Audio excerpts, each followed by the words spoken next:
यदि ये चित्त में नहीं है तो बाकी सब निरर्थक है। महाराज जी, हमारे गोविंद दास जी 500 वर्ष पहले श्री गिरिराज जी में हुए और इनके साथ ठाकुर जी खेलते थे। श्री गिरिराज जी मंदिर छोड़ करके आते थे।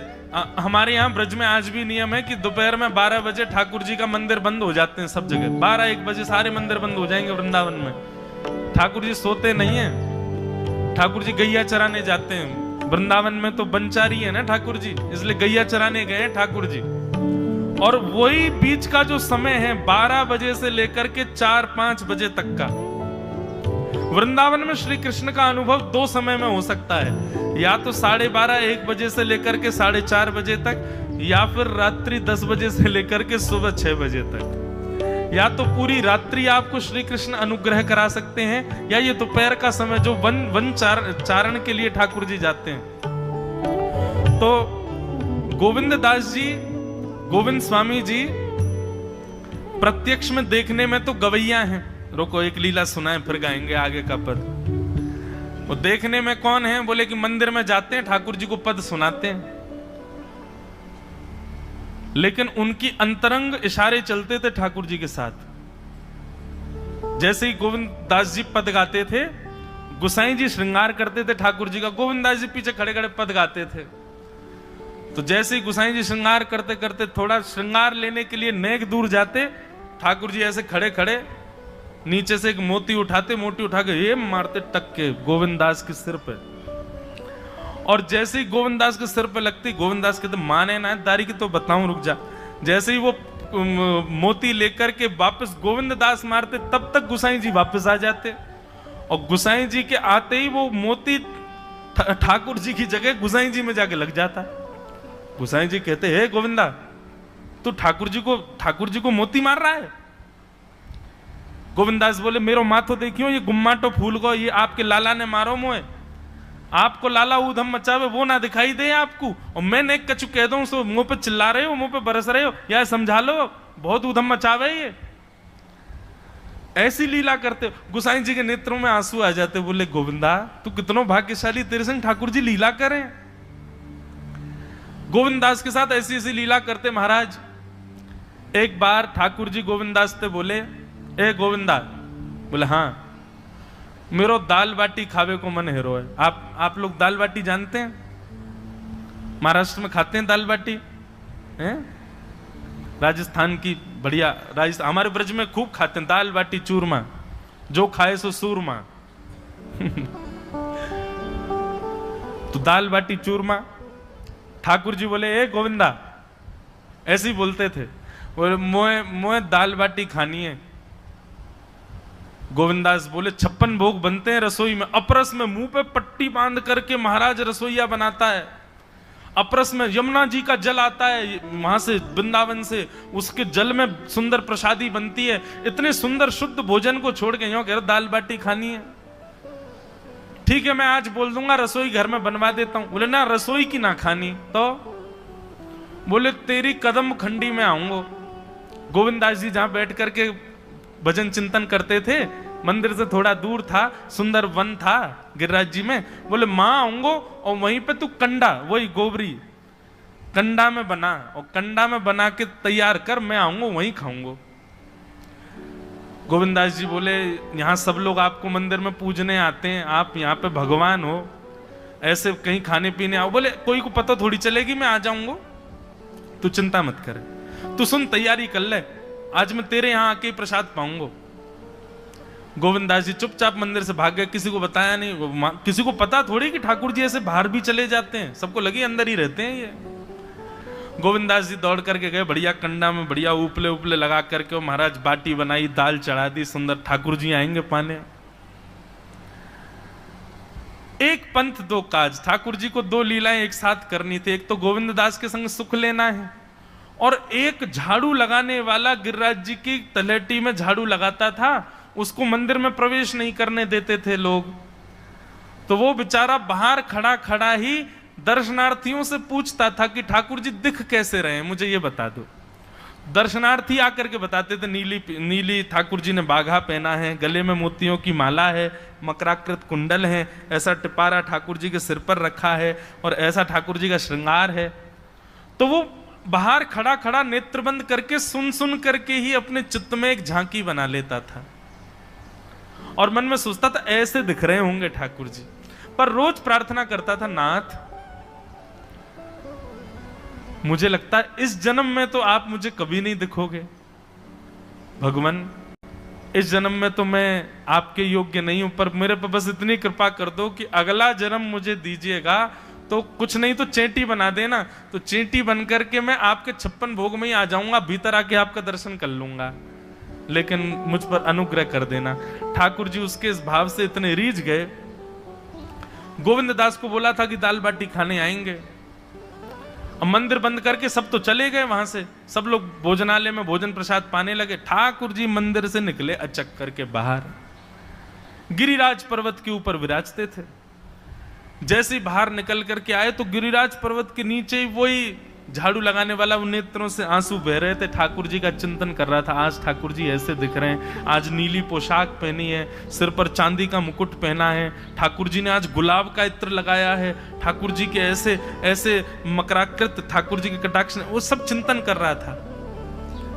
ठाकुर जी नीचे उतर करके जाने लगे, इतने में ही ठाकुर जी ने लीला करी और जोर जोर से ठाकुर जी चिल्लाने लगे, अरे जल्दी ते आइयो, देखियो मेरे पाम में कांटो लग गयो, अरे जल्दी ते कोई आओ या कांटे को निकारो, मुझको तो बहुत दर्द है रो है, अरे भैया जल्दी आओ जल्दी आओ।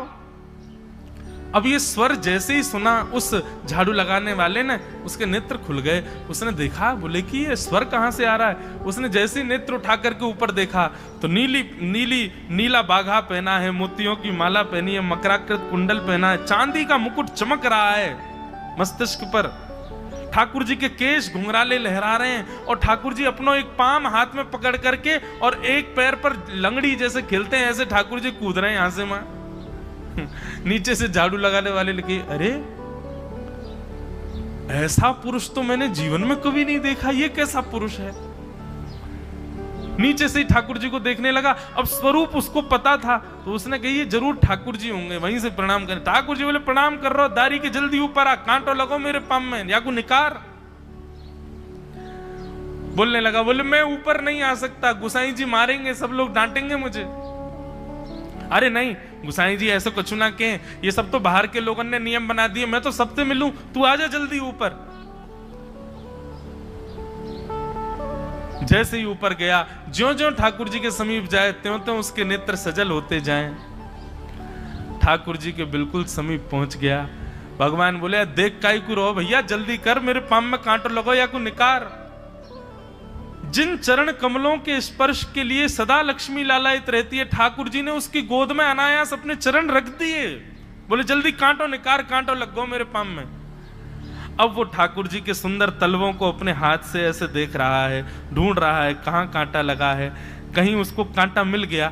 अब इतने कोमल चरण ठाकुर जी के, उसके नेत्रों से आंसू भी गिरते जा रहे हैं, भाव विह्वल होता जा रहा है। मेरे सौभाग्य की सराहना, ठाकुर जी के इतने समीप। कांटा निकालने के लिए बार बार अपने अंगूठे से खींचे लेकिन कांटा नहीं निकले। ठाकुर जी बोले, अरे जे हाथ से ना निकलेगो। उसने पूछा कैसे निकलेगा? बोले अरे मेरो पाम पकड़ के अपने मुंह के पास ले जा और दांतन से निकाल, तब निकलेगा ये।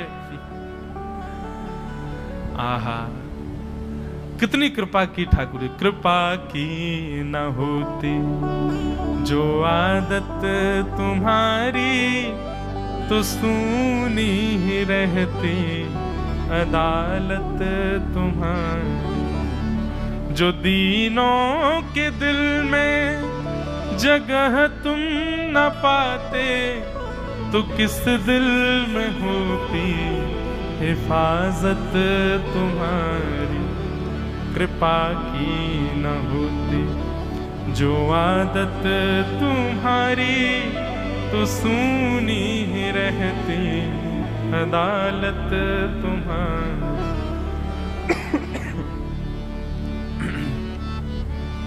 कितनी कृपा। उसने कांटा निकाला मुख से, ठाकुर जी बोले अब चल, मुंह से चलो ना जा रहा। गोविंद दास ने अपनी कदम खंडी में दाल बाटी बनाई है, मुंह ले चल वहां पे। बोला कैसे लेके चलूं? बोले तेरे कंधान पे बैठ जाऊंगा मैं। और ठाकुर जी ने अपने दोनों पांव ऐसे लटका लिए उसके यहाँ पे और सिर पकड़ करके उसके ऊपर ही बैठ गए। बोले चल ले चल मुंह को। वो तो महाराज बेहोशी सी हो रही है, उसको विश्वास ही नहीं हो रहा ठाकुर जी मेरे संग इतनी बड़ी लीला कर रहे हैं। गोविंद दास की कदम खंडी में पहुंचने से पहले उस बालक ने ठाकुर जी गोविंद दास जी मुंह बहुत मारेंगे, अगर उनको पता चल गई मैंने आपको छू लिया है तो मुंह बहुत डांटेंगे। आप एक काम करो, अब यहां से आप पैदल चले जाओ, मैं यहीं खड़ा हूं। ठाकुर जी बोले यहीं खड़ो रही हो, तेरे काजी दाल बाटी लेके आऊंगा मैं। ठाकुर जी पहुंच गए गोविंद दास के पास। आहा, जो ठाकुर जी अचल दिखते हैं सबको मंदिर में, वो सचल दिखते हैं गोविंद दास को। कितनी बड़ी कृपा। गोविंद दास के यहाँ ठाकुर जी पहुंच गए और पहुंच करके ठाकुर जी बोले चल गोविंदा जल्दी खवा, मुझको तो बहुत जोर की भूख लगी है। गोविंद दास बोले हाँ हाँ बिराजो। सुंदर व्यवस्था कर दी। ठाकुर जी बैठ गए और बैठ करके सामने पत्तल पर महाराज बाटी रखी, दाल रखी, चूरमा रखी, चटनी रखी, सब बढ़िया सुंदर सजा दी। अब ठाकुर जी पा रहे हैं, प्रेम से पाते जा रहे हैं और पाते पाते बीच में गए और ला और जल्दी ला, भूख लग रही है मुझको। गोविंद दास बोले पहले इनको तो खा लो। अरे ना तू जाने ना है मंदिर में मेरो भूख कैसे लगे? थाली में 2 रोटी और ये सब्जी, इनते मेरो पेट थोड़ी भरे। मेरे सामने तो सबरी सामग्री धर दो, मेरो जो मन होगा मैं उठा उठा के पाते जाऊंगा। अरे गोविंदा जल्दी जल्दी लेके आ। अब गोविंद दास जी पीछे मुड़ करके बढ़िया सुंदर बाटी वाटी सेके। इतने में ठाकुर जी क्या करें, एक बाटी तो खा जाएं और दूसरी बाटी उठा के अपनी जेब में धरते जाएं। वो संग आयो वाके काजी लेके जानी है। अब तुम्हारा ठाकुर जी खाते जाएं भरते जाएं, खाते जाएं भरते जाएं। गोविंद दास बोलो ठाकुर जी ये तो मैं मानूं कि आपकी खुराक बहुत है, पर इतनी ज्यादा है ये मुझको विश्वास नहीं है रो है। क्यों हैं 56 बाटी खा गए हो अब तक आप? अरे कोई तुक ना है, पेट है कि समुद्र है, कुआ है, कहा है आपको? ठाकुर जी बोले अच्छा दारी के ऐसे बोले, चलो जाऊंगा मैं। अरे नहीं जय आप तो पाओ। ठाकुर जी तो जेब में भरते जा रहे थे। अब ठाकुर जी का पेट भर गया। ठाकुर जी बोले चल भैया गोविंदा अब पेट भर गयो, नेक देर हम एक पेड़ के नीचे बैठ के नेक सुस्ताए लें, फिर बाकी बाद मंदिर में जाएंगे। 4 बजे मंदिर खुल जाएगा दर्शन देने। जैसे ही ठाकुर जी खड़े भये महाराज, सोई उनकी पीतांबरी फैल गई। पीतांबरी फैली। गोविंदास बोले जय ये बाटी खाए के आप इतनी जल्दी मोटे कैसे है गए? ये पेट आपको है तो सही, लेकिन ये इतना चौड़ो कैसे है गो? और पेट कोई खावे तो वो आगे की तरफ निकल रही है, ये कोने में कैसे निकल रहा है? ये दोनों तरफ पेट बाहर कैसे आ रहा है आपको? ठाकुर जी बोले ना कछु ना कछु, नहीं दिखाओ। अब तो महाराज गोविंदास ने पकड़ के जैसे पकड़े तो अंदर से बाटी निकल आई। जे बाटी कौन के काजे भर के ले जा रहे हो? सही बताइयो लाला, कौन के काजे? कोई और सखा बना लियो तुमने मेरे अलावा? गोविंदास जी बाहर गए। बाहर जाकर के देखा तो एक वृक्ष के पीछे वो झाड़ू लगाने वाला बैठा था। अच्छा तो अब जे आपको सखा बन गए, जे आपको मित्र है गयो, या के काजे बाटी भर के ला रहे हो? ठाकुर जी कहे अच्छा अरे भैया ठीक है, अब तू सबंत कह मत दियो कि मैं या के संग आयो, या के संग खेलूं। अरे बेचारो बड़ो प्रेम करे मोते, ये भूखो बेचारो, मैंने सोची या के काजी बाटी ले चलूं। गोविंद दास जी के चित्त में एक क्षण के लिए तो ये भाव आ रहा है कि ठाकुर जी कितने प्रेमी हैं, लेकिन बाहर से कैसा दिखा रहे हैं? बोले स्वयं ने इतने सारे ग्रंथ निर्माण करा दिए, 4 वेद लिखवा दिए, उन पुराणों में शुद्धि, पवित्रता, अपरसता सबके इतने नियम बना दिए, और खुद क्या कर रहे हो हैं? कोई के सिर पर बैठ के घूम रहे हो, कहीं जा रहे हो, कछु भी खा रहे हो। ठाकुर जी बोले अब ये सब नियम तो मानवन के लिए है ना, हम तो जय हैं, हम थोड़ी करेंगे इन नियमन को। बोले चुपचाप चलो और आचमन करो, शुद्धि करो, तब जाइयो मंदिर में। वहीं गोविंद कुंड के पास में गोविंद दास जी ने जबरदस्ती ठाकुर जी बैठा दिए। बोले हाथ में जल लो। ठाकुर जी जल लेकर के बैठे। बोले अब करो अपवित्र पवित्रो वा सर्वावस्थांगतो पिवा। ठाकुर जी आचमन कर रहे हैं, अपनी पवित्र कर रहे हैं ऊपर से लेकर नीचे तक। इतने में ही गोविंद दास बोलते बोलते पीछे के गए और ठाकुर जी की पीठ पे जाकर के एक धक्का दियो महाराज, पूरे ठाकुर जी डुबा दिए कुंड में। ठाकुर जी पूरे ऊपर से नीचे तक भीज गए। ठाकुर जी बोले दारी के तेरी शिकायत करूंगो, गुसाई जी तक कहूंगो तू ऐसे करे मेरे संग। गोविंदास बोले मैं बता दूंगा तुम कौन कौन के कंधान पे चढ़ के घूमो। आप मंदिर के लिए इतना नियम बना रखो है, नहा के आओ, धो के आओ, हाथ पांव खासा करके आओ, और कुछ अपवित्र वस्तु मत छीलेना, अपरस में रहना, गीला वस्त्र तन पे होना चाहिए। आपकी सेवा के लिए इतने नियम, और खुद क्या कर रहे हो? ऐसे गोविंद दास वो कह रहे हैं, यद्यपि रूप गुण शील सुधरता, इन बातन न रिझई है,